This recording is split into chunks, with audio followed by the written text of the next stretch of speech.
Hi, I'm Ann Luna. Let's hop into looking at some walking bass lines today and some things you can do past doing the root and fifth when you're playing bass. So most of the time, we're playing the root note of a chord, such as a G, and its fifth, a D. And as we go back and forth, we're hitting on beats 1 and 3. So 1, 2, 3, 4, 1, 2, 3, 4. And that works beautifully for a lot of songs. Today we're going to look, though, at if we're playing past the root and the fifth. And if we're playing on beats maybe 1, 2, 3, and 4. So instead of doing this, if we're doing something more like,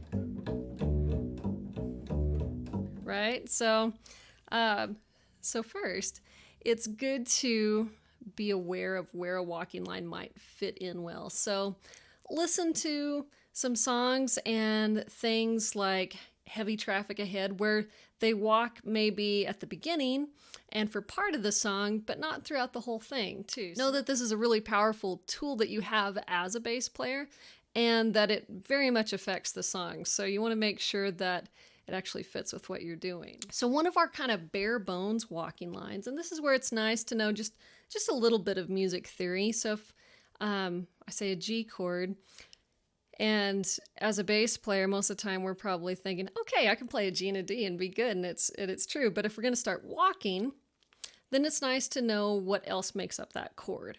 So in a G chord, and this is a G major chord, we have G as the root, B as the third, and D as the fifth. So even if I'm just using those three notes, I can construct a walking line that will sound good in a lot of songs.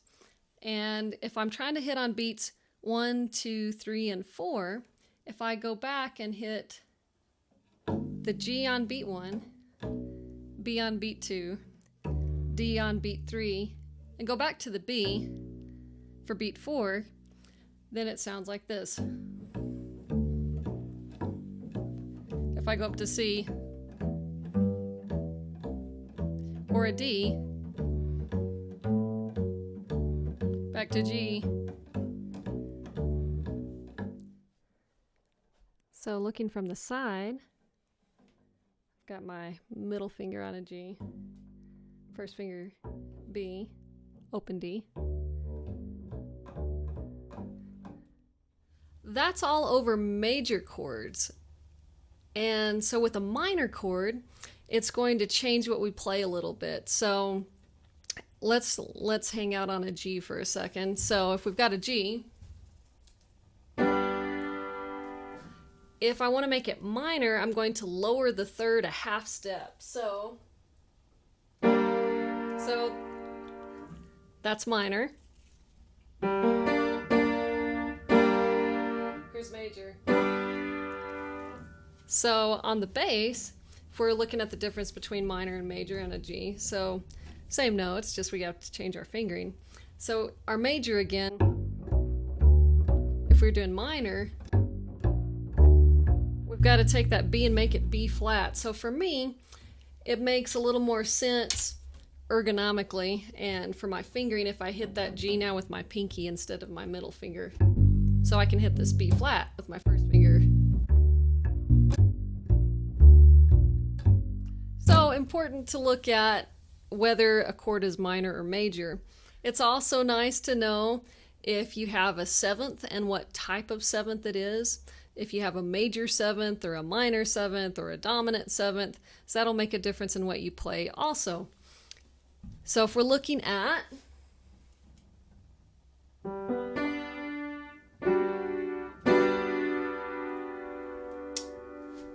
that's a G major seventh, which you're not going to play in most bluegrass tunes as much. Whenever you see your chord symbol that says G7, you're actually going to lower your F sharp, which is the seventh of your scale tone, the seventh scale tone of a G major scale. And instead of playing an F sharp, we're going to play an F natural for the dominant seventh sound. So that sounds like. if we're adding the 7th to outline the chord in our walking line, now we've got the root, 3rd, 5th, and 7th.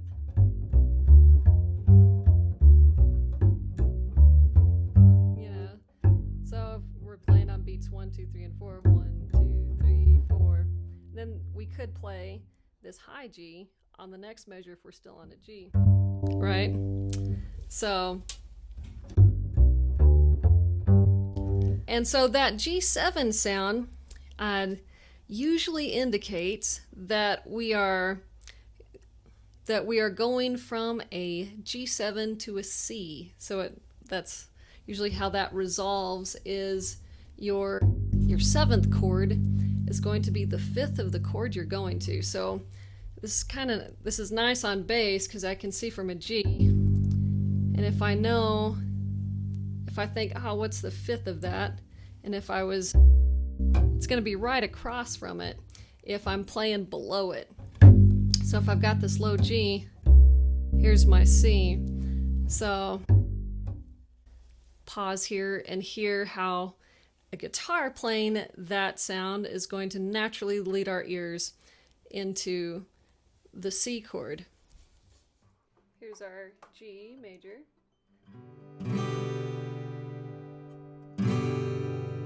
Or a G7, which we see wants to resolve to. As bass players, we can also use this cue to help lead our bandmates to the next chord too, and our listeners. So here, if I'm hitting the chords of a G7, or the notes rather of a G7, G, F, D, and B, this nicely leads me into a C because I'm just a half step away. So this brings up the chromatic approach, and this is where we're using half steps to approach a note. And we're going to give a couple examples of approaching it from below first. So for example, from a G to a D, if I'm looking at all the half steps in between a G and a D starting low, we've got a G sharp or A flat, an A, B flat or A sharp, a B, a C, and a C sharp, which is more notes than you need if you're just wanting to hit one on each beat. So if we're kind of just taking a portion of that, and this is our target note, and here's where we're starting, and we know we want to approach it from this half step below, we can take this group of 3 notes closest to the D. So we've got a B, C, and a C sharp. So our root note again, G, we're going to do B, C, C sharp, D.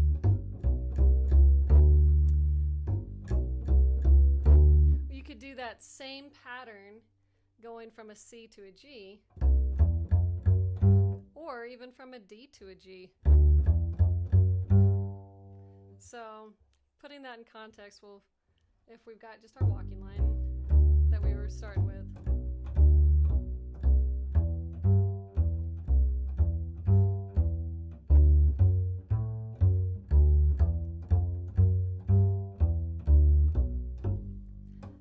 Another flavor that you can add is kind of this boogie woogie, I guess, kind of sound, and where I'm going to add the 6th and the 7th. So root, 3rd, 5th, 6th, flat 7, 6.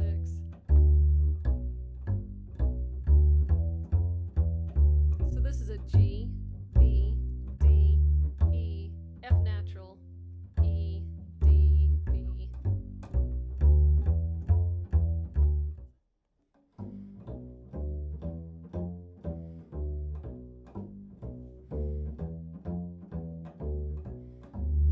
Gives it more of a blues kind of sound.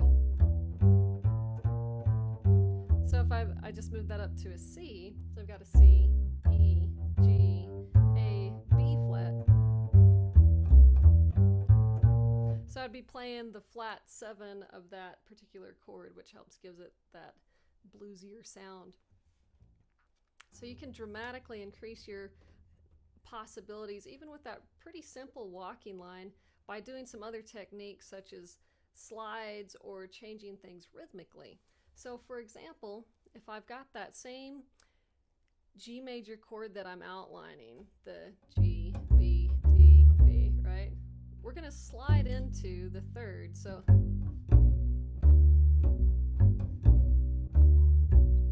right, which changes the feel from to, right? So that changes it too. And so what I'm doing there, when I slide to this B, I'm starting with my first finger on a B flat, and I'm just sliding a half step, but it sounds like maybe it sounds like I'm sliding a little bit more. So that's one thing you can do. You can also double notes.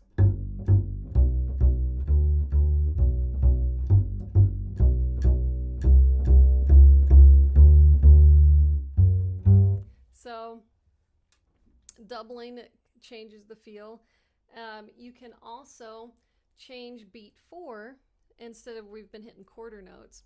You can have beat 4 be 2 eighth notes. So 1, 2, 3, 4, and 1, 2, 3, 4, and right. So if we've got, so here I'm going to give an example of that with adding the 6th, which is in G and E. So 1, 2, 3, 4, and 1. So what I'm doing here, I'm still just outlining this G chord. I'm adding the 6th here. So I've got root, 3rd, 5th. Here's my 6, 5. Then the octave. And you can also swing your eighth notes.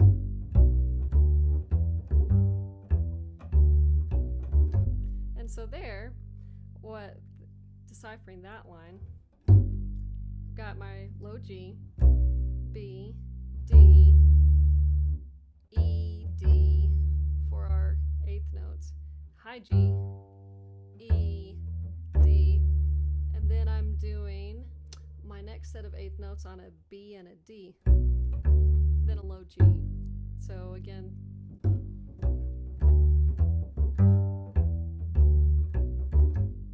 another thing you can do is add a triplet.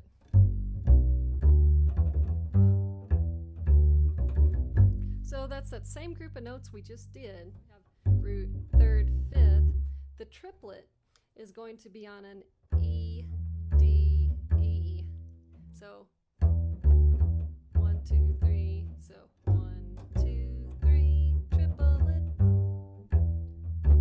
Okay, and so our second triplet, so starting on our high G, so beat 1, beat 2 on an E, beat 3 on a D. Here's our triplet for beat 4 is going to be B, D, B. Then we're back on a low G.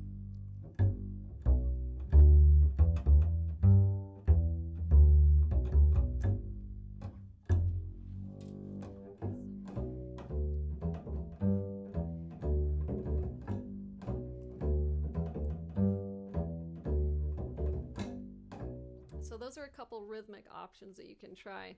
So I encourage you to try those patterns in other keys, see where you have to move your fingers. I encourage you to listen to lots of walking lines, see if you can find them on your instrument.